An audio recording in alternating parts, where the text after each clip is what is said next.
Hello friends, நெத்திலி மீன் தொக்கு எப்படி செய்கிறதுன்னு பார்த்துடலாமா?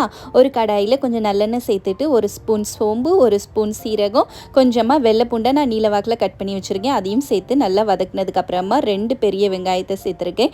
அதுவும் நல்லா வதங்கினதுக்கப்புறம் ஒரு தக்காளி, இது எல்லாத்தையும் நல்லா சேர்த்து வதக்குனதுக்கப்புறம் ஒரு கொத்து கருவேப்பிலை எல்லாம் சேர்த்து நல்லா வதங்கினதுக்கப்புறமா 2 பச்சை மிளகாய் சேர்த்துருக்கேன்.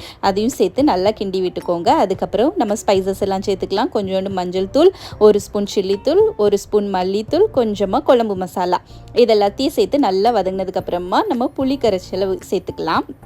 நான் ஒரு லெமன் சைஸ் புளி எடுத்து வச்சுருந்தேன். இது எல்லாத்தையும் சேர்த்து நல்லா ஒரு வாட்டி கிண்டி விட்டுட்டு நம்ம ஒரு மூடி போட்டு ஒரு 10 நிமிஷத்துக்கு அப்படியே சிம்மில் வச்சு வதக்க விட்டுடலாம். அதுக்கப்புறம் அது நல்லா இப்படி வதங்கினதுக்கப்புறமா நம்ம மீன் சேர்த்துக்கலாம். நான் மீனை தனியாக ஃப்ரை பண்ணவும் இல்லை, ஒன்றும் பண்ணலை, நான் அப்படியே தான் சேர்க்குறேன். இப்போ மீனை மட்டும் சேர்த்துட்டு அப்படியே நம்ம ஒரு மூடி போட்டு ஒரு 15லேருந்து 20 நிமிஷம் அப்படியே சிம்மில் போட்டுடலாம். இது நம்ம அடிக்கடி நம்ம டிஸ்டர்ப் பண்ணக்கூடாது. இந்த ஒரு வாட்டி இப்படி கிண்டி விட்டுட்டு அப்படியே மூடி போட்டுடலாம். போட்டு ஒரு 15 நிமிஷம் கழிச்சு பாருங்கள், அது நல்லா வெந்துடுச்சு. இப்படி ஸ்லோவாக கிண்டி எடுத்துட்டு கொஞ்சமாக தேங்காய் பூ, இது வந்து ஆப்ஷனல் தான், இது போட்டிங்கன்னா நல்ல ஒரு கிரேவி மாதிரி செம்ம டேஸ்ட்டாக இருக்கும்.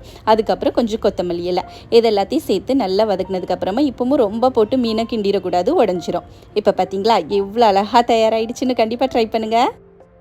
பாய், நெக்ஸ்ட் வீடியோவில் பார்க்கலாம்.